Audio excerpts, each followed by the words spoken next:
গাড়ি থেকে নেমে রিমি বাসে ঢুকে সব এলোমেলো করে নিজের রাগ ছাড়ছে। মোনাকে সে দেখে নেবে।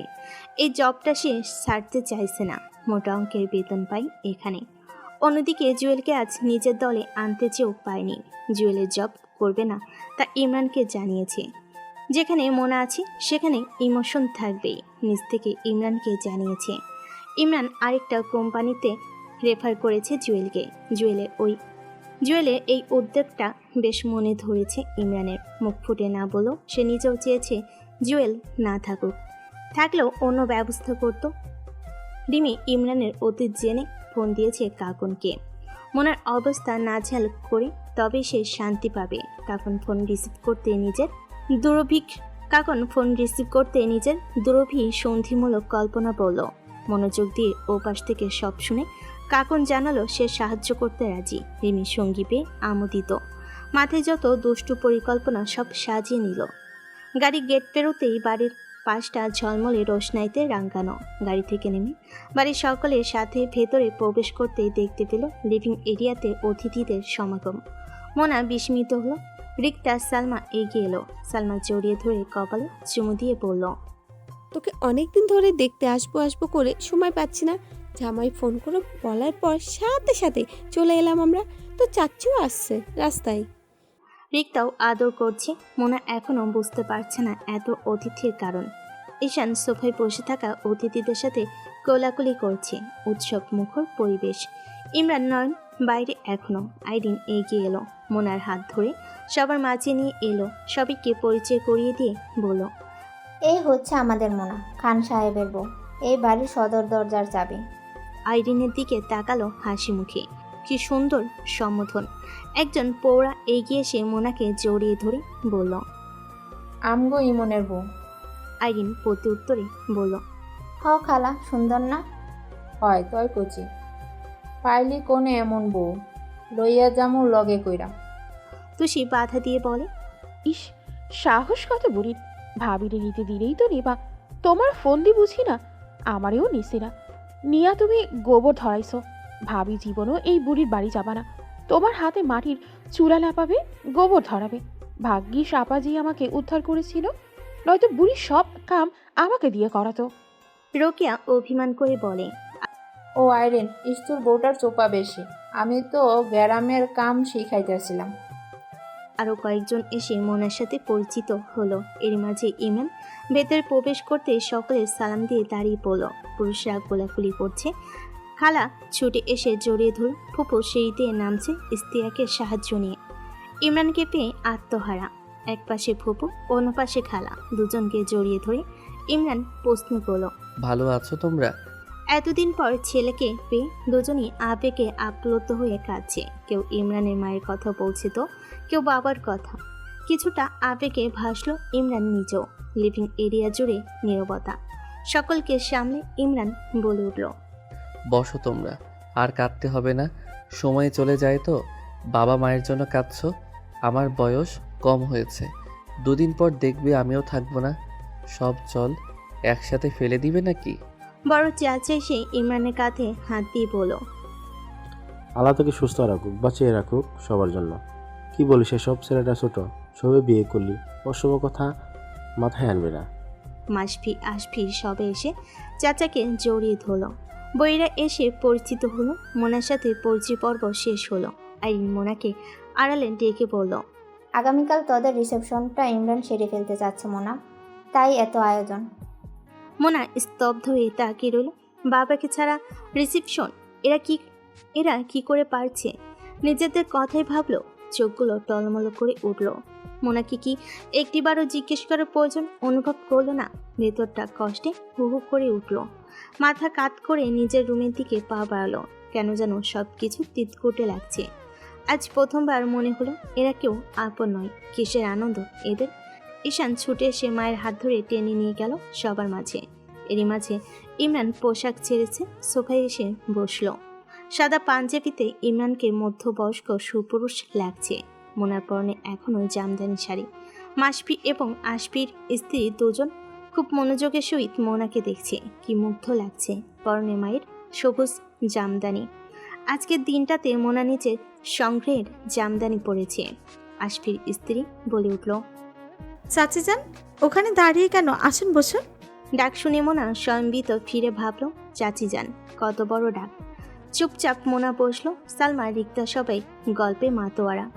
মোনা বাহানা দিয়ে উঠে চলে এলো রুমে। এসে ঘর অন্ধকার করে বসে আছে। বাবাকে ফোন দিয়ে চলেছে, ফোন না ধরাতে আছাড় দিল খাটে। চিৎকার দিয়ে কেঁদে উঠল। কিসের উৎসব, কিসের আয়োজন? মাকে ডাকতে ডাকতে ঈশান রুমে এসেছিল। দরজা লাগানো দেখে কড়া নাড়বে এর আগে মায়ের আর্তনাদ শুনে ভয় পেয়ে গেল। মা কাঁদছে ভেতরে। দিশা শূন্য হয়ে ছুটে গেল নিচে। এভাবে ঈশানকে ছুটতে দেখে সবাই সিঁড়ির দিকে তাকালো। ইমরান সোফা থেকে দাঁড়িয়ে পড়ল। ঈশান জোরে বলল, পাপ্পা রুমে এসো। আইরিন আসতে চাইলে বলে, ফুপি তুমি পরে এসো, তোমাকে ডাকবো আমি। ইমরান প্রশ্ন করলো, কি হয়েছে? ঈশান বাবার হাত ধরে টেনে নিয়ে এলো রুমে। রুমের বাইরে থেকে মোনার কান্নার আওয়াজ শোনা যাচ্ছে। ইমরান কড়া নাড়ল জোরে, খুলছে না দরজা। ঈশান আইরিনের কাছ থেকে অতিরিক্ত চাবিটা নিয়ে এলো। ভেতরে ঈশান প্রবেশ না করে বাবাকে বলল, মায়ের মন খারাপ আজ 3 দিন ধরে, হয়তো খারাপ লাগা কাজ করছে, সামলে নাও, নিশ্চয় আমি দেখছি। এর মাঝে পাপ্পা তুমি প্রোগ্রামটা করবে বলেছো, নানা ভাই আসলেও করা যেত, এটাই হয়তো মায়ের মনে উঠেছে, নামছে। বুঝতে পারছো পরিস্থিতি? ইমরান ছেলেকে বিস্মিত হয়ে দেখল। ছেলে বড় হয়েছে, কলেজে ভর্তি হলো। আজ বাবাকে পরিস্থিতি বুঝিয়ে বলছে। ইমরান ছেলেকে জবাবে বলল, হুম। আমি জানি পাপ্পা তুমি বেশ আপসেট। নানা ভাইয়ের অসুস্থতার ব্যাপারটা মায়ের কান অবধি পৌঁছালে তো আমরা পাগল হয়ে যাব, সামলাবো কি করে তখন? এর মাঝে তুমিও অবুঝের মতো কাজ করো, কি না রিমি টিমির কথা নিয়ে দুজনের মাঝে বিরোধ ঘটালে। পাপ্পা মানাই না তোমাকে এসব। তুমি কিন্তু আমাকে ভুল বুঝছো বাবা। আমি তোমার মায়ের অ্যারোগেন্ট আচরণের জন্য রাগ করেছি। না করবে না তো, কেন করবে? রাগটা তোমার জন্য দেখিয়েছে। তুমি কারো ভালোবাসা না পেতে পেতে অনুভূতিহীন হয়ে যাচ্ছ পাপ্পা। তা মায়ের ভালোবাসা চোখে পড়েছি না। অ্যানিওয়ে আমরা পরে ওসব ভাববো, আমি নিশ্চয় সামলাই, তুমি মাকে ঠিক করো, গেলাম। এক ছুটে নেমে এলো ঈশান। ইমরান ছেলেকে দেখছে আর ভাবছে, এই ছেলে এত বুঝদার হলো কি করে। ভাবনা ছেড়ে রুমে ঢুকে দেখতে পেল মোনা মেঝেতে হাত পা ছড়িয়ে বসে আছে, মাথা খাটে। দরজা আটকে লাইট জ্বালিয়ে নিচে বসলো ইমরান। চোখের কাজল ছড়াছড়ি। মোনা কাঁধে হাত দিতে মেয়েটা অনড় হয়ে ঠোঁট আওড়ালো। মেয়েরা বিয়ের পর বুঝি এতটাই অপ্রয়োজনীয় হয়ে ওঠে যে পারিবারিক অনুষ্ঠানের জন্য মত আছে কি নেই সেটুকু দেওয়ার অধিকার থাকে না? ইমরান মোনার হাত দুটো মুঠো ভর্তি করে বলল, অবশ্যই থাকে। আমি ঘরোয়া অনুষ্ঠান করছি, বাবাই নির্দেশ দিল কদিন আগে, ব্যস্ততাই বলিনি। এছাড়া গত 2 দিন তো। কি সব বলবেন? গত 2 দিন তো আপনি রাগ করেই কুল পাচ্ছেন না, কি এসব বলবেন তাই না? মোনার মুখটা আঁচলে নিয়ে দু চোখ মুছে দিয়ে বলল, তোমাকে ওসবে মানায় না মোনালিসা। তুমি আমার মোনালিসা। রাস্তায় এভাবে ঝগড়া কতটা অশোভনীয় বলো। হুম, কি হলো, চুপ কেন? প্রতিবাদ আর করবো না। ইমরান হেসে উত্তর দেয়, সত্যি? হুম, কিন্তু আমি নিশ্চিত জানি আবার করবে। দরকার নেই তো, অনেক করেছি। তখন এবার শাকচুন্নিদের চোখ যদি আবার পড়ে ইমরান সাহেবের উপর। আপনি চাইছেনটা কি? যেমন আছো তেমনই থাকো। এরপর আমাকে বকা দেবেন, রাগ করবেন? দিব না, না দিবার ব্যবস্থা করছি। মানে? পরে বলবো, এখন মন ভালো করো। বাবাকে মনে পড়ছে। ইমরান মোনাকে কাছে টেনে বুকে চেপে ধরল, নিজেকে সামলে বলল, বাবা তো আসবে আর কটা দিন পর। বাবা এসে গ্র্যান্ড সেলিব্রেশন করবে জানিয়েছে। এখন আপাতত সবাইকে আমরা ছোট্ট করে জানাবো। প্রোগ্রামটা বাড়িতেই করব। আমি করতে চাইনি, কিন্তু সবাইকে জানাতে তো হবে ইমরানের একটা ছোট্ট কুইন আছে। এতদিন সবাই বড়াই করেছে, আমি দেখতাম, আজ সবাই দেখছে আমার রানীকে। আমার কি যে ভালো লাগছে জানো। নিচে সবাই গল্প করছিল, মোনা কত সুন্দর। আমি তখন প্রতিবার মাশাল্লাহ বলছিলাম আর শুক্রিয়া আদায় করছিলাম। মোনালিসা ধন্যবাদ। কেন? মোনা দু চোখ মুছে দিল। ইমরান কপালে অদর ছুঁয়ে বলল, স্টেজে উঠোনি বলে তুমি নিচে যখন বসেছিলে তখনই সকলে হা করেছিল। উপরে উঠলে অনেকে ছবি তুলতো, ওখানে সবাই ভালো ছিল না। ইভেন আমি মোটেও চৈতিদের হাঁটার পক্ষে ছিলাম না। মডেলদের ব্যাপারটা অন্যরকম, তারা অভ্যস্ত। পরে চৈতির আগ্রহ দেখে বাধা দেয়নি, মেয়েটা কষ্ট পেতে পারে। মোনা চুপচাপ গুটি মেরে ইমরানের বুকে লেপ্টে আছে। ইমরান থুতনি উঠিয়ে পড়ল। ফ্রেশ হবে না? সবাই নিচে অপেক্ষা করছে। এতক্ষণে বউ পাগল তকমা পেয়ে গিয়েছি হয়তো। পেলে পাবেন। আমি পাইনি জামাই পাগল। পেয়েছো নাকি? ক্যাম্পাসে সবাই সিনিয়র সিটিজেনের বউ ডাকে, তখন আমি গর্ব করে বলি আমার ইমরান সাহেব আছে। তোদের কি আছে? পাগলি একটা। মন ভালো হলো? তোমার জন্য কাল অনেক সারপ্রাইজ আছে। কি কি? কালই দেখবে। এখন ওঠো, নিচে চলো। ঈশান এবং মোনা দুজনের মুখে হাত। ঈশান মায়ের দিকে তাকিয়ে বলল, মা, এসবের মানে কি? আমরা কি ভাবলাম আর হলোটা কি? সোহান ফোনটা ঈশানের হাত থেকে নিয়ে বলল, ফোন দে, আরও দেখাই। আমি নিজেও অবাক। আর যখন আমাকে ফোন দিয়ে বলল রিমির জব নেই, আমি তো চমকে গেলাম। জব যে নেই তা রিমি জানেই না। ওকে ইন্টেন্স টার্মিনেট করবে মামা। মোনা সোহানের দিকে তাকিয়ে বলল, অপরাধ কি? তা তো জানি না মামি, এইটুকু জানি জব গত মাসে চলে গিয়েছে। এই মাসটা ওকে সহ্য করছে, কারণ ওর কাজ অলরেডি নতুন একজন বুঝে নিচ্ছে। আর ওকে না জানানোর নির্দেশ নাকি মামাই দিয়েছে। ভিতরের খবর যতটুকু জানি হিসেবে গরমিল করেছে, এবং আমাদের একজন ক্লায়েন্টের সাথে অবৈধ সম্পর্ক ছিল। ঈশান সোহানের দিকে তাকিয়ে বলল, আমি পাপ্পাকে বুঝি না, কেমন ঠান্ডা আচরণ করে। এমন ভাব মনে হয় যেন দিন দুনিয়ার সব কিছুর প্রতি উদাসীন, কিন্তু পাপা তো এমন না। মোনা দীর্ঘশ্বাস ফেলে বলল, সবই ঠিক আছে, শুধু আমার ব্যাপারেই উদাসীন তোমার পাপা। সোহান বলে উঠল, ভুল বললে মামি, তোমরা জানোই না মামা কি কারণে চুপচাপ। কি কারণে? মামা তোমার উপর গুলি চালানো লোকটাকে ধরে ফেলেছে, তাই অন্যদিকে সব মনোযোগ সরিয়ে সেদিকে মন দিয়েছে। মোনা মুখে হাত দিয়ে বলে, ইয়া আল্লাহ, সেই লোক সুস্থ আছে? জানি না তো, আপাতত চুপ থাকো, কেউ ঘটাবে না। জুয়েল আর রিমি দুইটার কপালে দুঃখ আছে। ঈশান হেসে বলে। আর একটা নিউজ দিই। মোনা বুড়ো নাচিয়ে বলে, কি? জুয়েল জব ছেড়ে দিয়েছে। সোহান, মোনা এবং ঈশান একে অন্যের দিকে তাকিয়ে নিজেদের অভিব্যক্তি প্রকাশ করছে। অপেক্ষা করছে। অপেক্ষা এখন জ্বরে। মোনা নিজেও সব কিছু নিয়ে বেশ চিন্তিত। খাবার টেবিলে হালকা আয়োজন। মোনাকে হলুদ দেওয়ার আলোচনা হচ্ছে। বাবার হাতে ছাড়া মোনা হলুদ লাগাবে না জেদ ধরেছে। ইমরানেরও আপত্তি এই ব্যাপারে। সুতরাং এই আয়োজন বাতিল হলো। রাতে খাবার শেষে সকলে আড্ডায় বসেছে পুনরায়। সব কিছু যত্নে সামলে নিয়েছে ঈশান, সাথে ছিল সোহান এবং ফুপি। নয়ন আজ ঈশানের গিটার নিয়ে বসেছে। লিভিং এরিয়াতে আসর জমেছে। মাসপি খুব ভালো গান জানে, একটার পর একটা গান বাজছে। এরই মাঝে নয়ন বলে উঠল, আমি একটা পাঁচমিশালি গান গাইতে চাই। রিক্তা চাল বুঝে না করে দিল। ইমরান ভুরু কুচকে রেখেছে। সে নিশ্চিত এলোমেলো কিছু গাইবে। এখন মান সম্মান কিছু থাকবে। সকলের আগ্রহে নয়ন প্রথম কটা লাইন গাইল।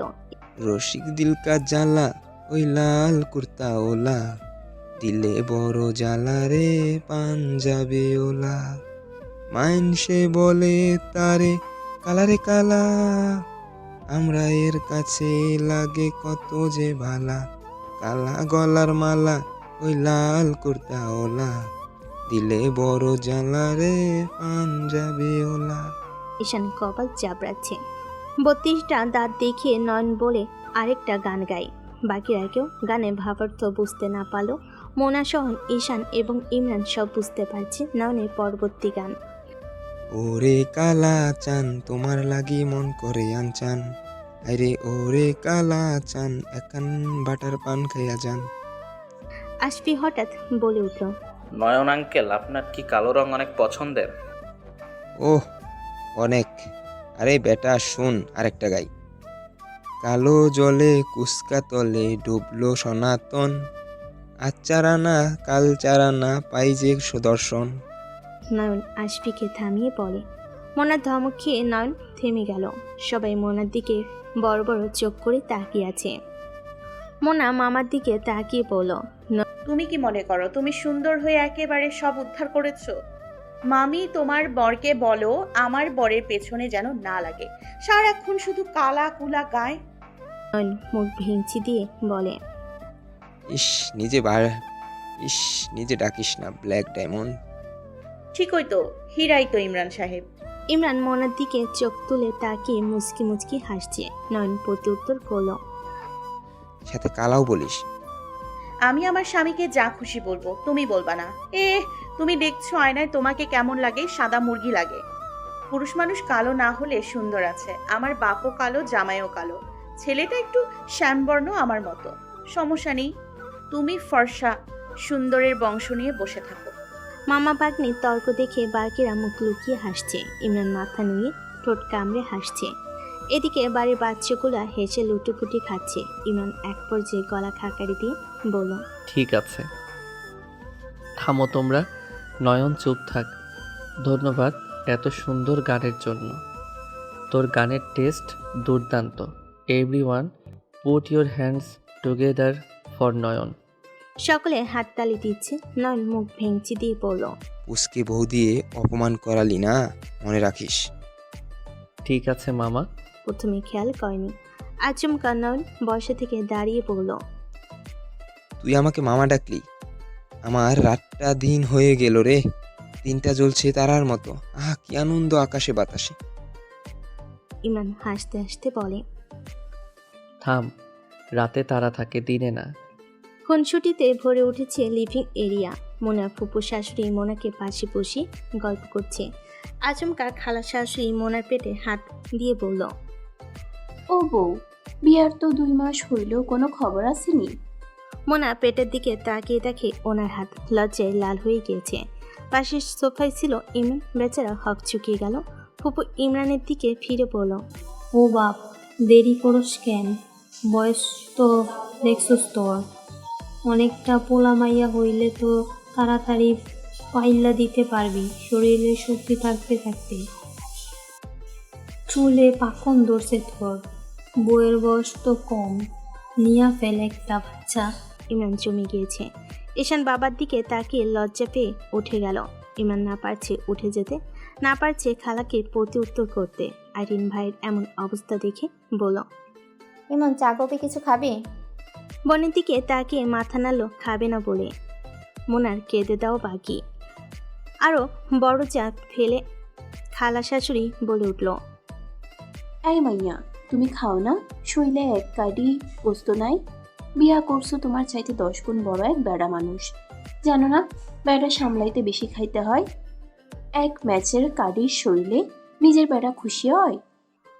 মোনা দু অধর আলগা করে ফেল। ইমরান আরেকটি মুহূর্ত বসেনি, সোজা উঠে দাঁড়ায়, গলা ছেড়ে বলে, আপা, আমি একটু আসছি, কাজ আছে। ঈশান, সবাইকে নিয়ে উপরে চলে যাও, যার যার রুম দেখিয়ে দিও। হনহন করে বের হয়ে গেল ইমরান। নয়ন এবং মনসুর দাঁড়িয়ে পড়েছে। সালমা রিক্তার জিভে কামড়। বাসি ফেরার জন্য দাঁড়িয়েছে। আশফির ওয়াইফ দুই বুড়িকে সকলের সামনে ধমকে বলে, পাগল হলে বুড়িরা কি বলতে হয় কোথায় জানে না। চাচাজান লজ্জা পেয়ে উঠে গেছে, ওনার সাথে মস্করা করার বয়স এটা? কেন, ও কি পোলা পয়দা করে নাই? মোনার চোখ বুজে অসহায় ভাব এনে বলল, খালাম্মা, আমি ওপরে যাই, একটু ওয়াশরুমে যাব। কোনো রকম পার পেয়ে মন ছুটে কামড়ে এলো। কিছুক্ষণের মাঝে পিছু পিছু সালমা রিক্তা বিদায় নিতে এলো। বাকিরাও এলো। আশফির স্ত্রী ফাহিমা বলে উঠল, চাচি যান, চাচা যান, লজ্জা পেয়েছ? তুমি কিছু মনে করো না দাদিদের কথায়, ওনার তো একটু বয়স্ক তাই। মোনা মৃদু হেসে বলল, না, কিছু মনে করিনি, খানিকটা লজ্জা পেয়েছিলাম এভাবে সবার সামনে বলাতে। সবাই এটা নিয়ে মজা করছিল। ধীরে ধীরে সকলে চলে গেল। বাকিরা যার যার কামরায় প্রবেশ করেছে। ঘড়ি কাটা অনেকটা সময় পেরিয়েছে। মোনা ইমরানকে কল করতে মেসেজ দিয়ে জানালো আসছে। বাতাসটা গায়ে লাগছে। প্রকৃতি আজ বেশ উচ্ছ্বাসিত, কিছুক্ষণ শান্ত, আবার কিছুক্ষণ পরপর ধুন্ধুমার লাগিয়ে দিচ্ছে। দমকা হাওয়া তুলে ছাদ জুড়ে অবিরত পায়চারি করছে। হাতের মাঝে ব্যান্ডেজ নিচে যাওয়া মানে হাজারটা প্রশ্ন। মিথ্যা কথা বলা ছেড়েছে বহুদিন, অবশ্য আগেও তেমন কাউকে বলতে হয়নি। মাঝে মাঝে আইরিন প্রশ্ন করলে বলতো। কাঙ্ক্ষিত কল পেয়ে ফোনটা তুলল।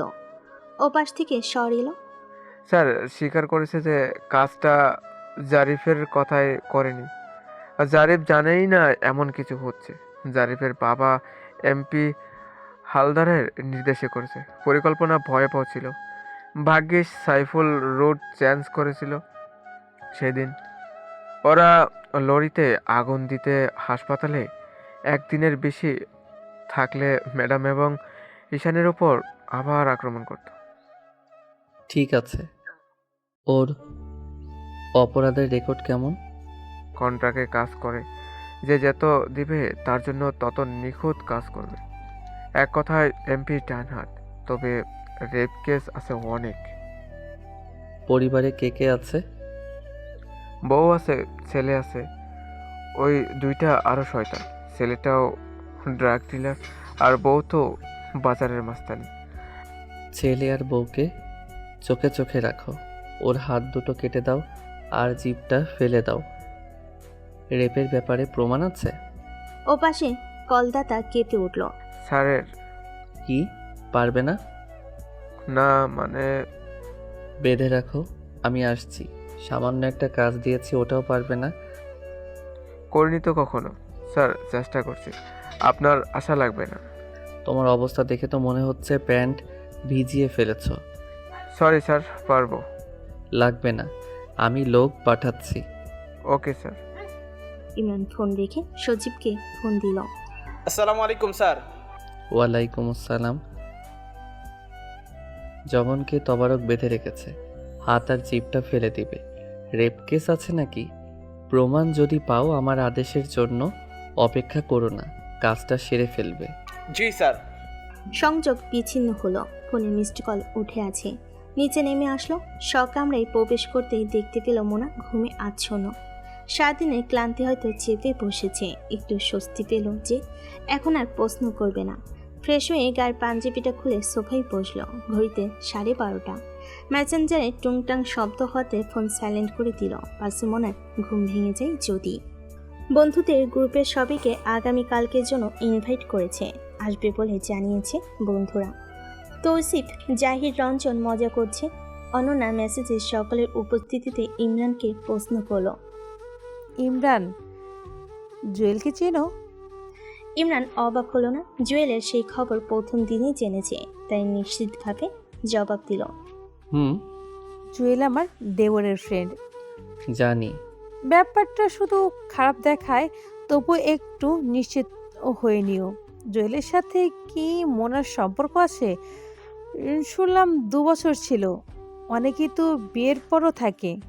ইমরান প্রতি উত্তর করলো, জুয়েল বলেছে সেই কথা? না, ইরার মানে আমার দেবর বলেছে জুয়েল পছন্দ করে। বিয়ে তো কথা ছিল। ইমরান হঠাৎ টাইপিং স্পিড বাড়িয়ে দিল। তুমিও তো আমাকে পছন্দ করতে। তখন কিন্তু এক সন্তানের বাবা ছিলাম। বিয়ে করব বললে এক পায়ে খাড়া হয়ে যেতে। তাহলে কি তোমার সাথে আমার সম্পর্ক ছিল? ক্যাম্পাসে অনেকে ভাবতো তুমি আর আমি বুঝি সম্পর্কে আছি। ব্যাপারটা তুমি বলে বেড়াতে, আমি কখনো এসব নিয়ে মাথা ঘামাইনি। কিন্তু তোমাকে তো আমি সেই নজরে কখনো দেখিনি। জুয়েলের ব্যাপারটাও আমি জানি। জুয়েল আমার অফিসেই জব করত। ওর গতিবিধি আমার চোখের সামনেই পরিলক্ষিত ছিল। গতদিন রিজাইন দিয়েছে। আমার মতো অসুন্দর মানুষের যদি চারদিকে এত চাওয়ার লোক থাকে, সেখানে মোনা তো সুন্দরী কিশোরী। আমার কপাল ভালো, মেয়েটাকে ওর বাবা আগলে রেখেছে। না হয় প্রতিদিন আমার ঘরের জানালায় ছেলে পেলেদের ঢিল পেতাম। মানুষ মেয়ের জন্য চিন্তায় থাকে, আমি সুন্দরী বউয়ের জন্য দুশ্চিন্তায় মরি। না পারি কাউকে কিছু বলতে, না পারি সইতে। অবশ্য বউ আমার যে পরিমাণ ঝাল, একাই 100 নিজেকে সামলানোর জন্য। তৌসিফ টাইপ করলো, সবচেয়ে বড় কথা, আমি যতদূর ভাবিকে দেখেছি উনি লয়াল। এছাড়া বিয়ের আগে কত কিছুই তো থাকে, পুরনো ইতিহাস ঘেটে লাভ আছে। ইমরান নিজেই কলঙ্কিত, সেই অর্থে ডিভোর্সি ছিল, একটা সন্তানের বাবা। সেখানে অবিবাহিত মেয়ে ভাবির দিকে আঙুল তোলার বড্ড বোকামি। একসাথে সব কয়টাই রিপ্লাই। অনন্য পুনরায় বলো, তুমি এভাবে আমাকে অপমান করতে পারো না ইমরান। আমি তোমাকে ভালোর জন্যই বলছি। এমন ভালো কেন করতে হবে যেই ভালোতে আমার সহধর্মিনীর অপমান? কথা বলতে ইচ্ছে করছে না, আসছি সবার খোঁজ নিতে, দাওয়াত দিতে। খোঁচা মারা স্বভাব এখনো গেল না তোমাদের? মন চাইলে আসবে, না হলে আসবে না। গেলাম। আমার কথায় কষ্ট পেলে দুঃখিত। ইমরান মেসেঞ্জার থেকে বিদায় নিয়ে বেরিয়ে গেল। একে তো মেজাজ খারাপ, এর মাঝে এসব শুনতে হচ্ছে। আশেপাশে মানুষজন কাউকে ভালো থাকতে দেখলেই শুরু হয় হাজার রকমের ঝামেলা। সমাজে শান্তি বিরাজ করানো দুষ্কর হয়ে পড়েছে দিনকে দিন। দীর্ঘশ্বাস ফেলে বিছানায় শরীর এলিয়ে দিল, হাতের যন্ত্রণাটা বাড়ছে। যখন কে কষে দুঘাড় দেওয়ার সময় ওর ছুরির টান লেগেছে হাতে, অনেকটাই ঘা হয়েছে। কদিন লাগবে এবার ঠিক হতে, সেটা গুরুত্বপূর্ণ। ডান হাত বলে অনেক কাজই করতে পারবে না। বুকের উপরে মেয়েলি হাত দেখে মুচকি হাসলো। ঘুমন্ত মনের কপালে অধর ছুঁয়ে বলল, তুমি ভাবো আমি নীরব, অথচ আমি তোমার ক্ষেত্রে সবচেয়ে বেশি সরব। যে হাত আমার মোনালিসাকে রক্তাক্ত করে, কি করে সেই হাতের অস্তিত্ব টিকে থাকে? আমি চাই তুমি নিজেকে নিজের মতো আগলে রেখো। অপ্রতিরোধক খুঁটি নিজেই বসাও। আমি তার ঠিক পেছনে সেই খুঁটিতে দেয়াল গড়ে দিব, যাতে গায়ে আঁচটুকু না লাগে। অপরাহের শেষ প্রহর আলমারি থেকে অপসাদা একটা স্যুট বের করলো, সাদা শার্ট। কেন যেন মনে হলো এই স্যুটটা পরার আজই সেরা একটি দিন। আজকের জন্য স্পেশাল করে কিছু কেনা হয়নি। মনে মনে ভেবেছিল যদি কখনো এমন দিন আসে উদযাপন করার মতো, তবে এই পোশাক পরবে। মোনা উপহার দিয়েছে কক্সবাজার যাওয়ার আগে সবার জন্য টুকটাক শপিং হলেও মোনার শপিং বাকি ছিল, যা ইমরান গত রাতেই মোনালিসার স্টোর থেকে নিয়ে এসেছে। জামদানি লেহেঙ্গা। মোনা নিজ হাতে কক্সবাজার যাওয়ার আগে এই ডিজাইন কাস্টমাইজড করেছে শো স্টপারের জন্য। হারিয়ে গিয়েছিল স্টোর থেকে, কাজটা রিমি করেছিল। সুস্থ হওয়ার পর অফিসে এসে অনেক মন খারাপ করেছিল এই লেহেঙ্গার জন্য। পরে জামদানি শাড়ি তুলে দিয়েছিল স্টেজে। হাতে সময় কম ছিল, পুরোপুরি প্রস্তুত হয়ে ইমরান ফোনের অপেক্ষায় আছে। গুরুত্বপূর্ণ কলটা আসতেই বেরিয়ে পড়ল কাঙ্ক্ষিত উদ্দেশ্যে। পরিপূর্ণ সাজে আবৃত ইমরান পত্নী মোনাশা। দেখে মনে হবে না ঘরোয়া অনুষ্ঠান। হারিয়ে যাওয়া জামদানি লেহেঙ্গা পেয়ে মোনা প্রচণ্ড খুশি। ভাবতে পারছে না এও সম্ভব। টুকটুকে লাল জামদানিতে জরি সুতার হাতের কাজ। খুব ইচ্ছে ছিল নিজেকে লাল শাড়িতে বউ সাজে দেখার। আজ মোনা আয়নায় দাঁড়িয়ে বেশ কয়েকবার নিজেকে দেখছে। হাতের গাজরা বেলি, ছোট্ট সোনার টিকলিটা উকি দিচ্ছে হিজাবের নিচে, কপালে নাকে চেন টানা নথ। বিউটিশিয়ান গিয়েছে বেশ কিছুক্ষণ। বাবার জন্য কয়েকটা ছবি তুলে ফোনে পাঠিয়ে দিল। বাবা গতকাল থেকে কথা বলছে না। আজ অনুষ্ঠান শেষ করে বাবার সাথে বোঝাপড়াই বসতে হবে। দরজায় কড়া নাড়তেই বাড়ির মেয়েরা ঢুকলো। মোনাকে দেখে সবাই বেশ খুশি। জামদানির সৌন্দর্য পরতে পরতে ফুটে উঠেছে। খালার শাশুড়ি এগিয়ে এসে বলল, আজকাই সুযোগ বউ, ইমনরে কাছে টাইনা নিবি কইলাম, পটাইয়ে একটা বাচ্চার কথা কইবি। মোনা আইরিনের দিকে তাকাতেই আইরিন বুঝতে পারলো আবার খালার সেই কথার বান মোনা নিতে পারবে না। আইরিন তখন বলে উঠল, অনুষ্ঠানটা হতে দাও খালা, এরপর তোমার জ্ঞান দিও। ঈশান ঢুকলো কামড়ে। মাকে দেখে না দেখার ভান করে চমকে উঠল। আপনারা কি আমার মাকে কোথাও দেখেছেন?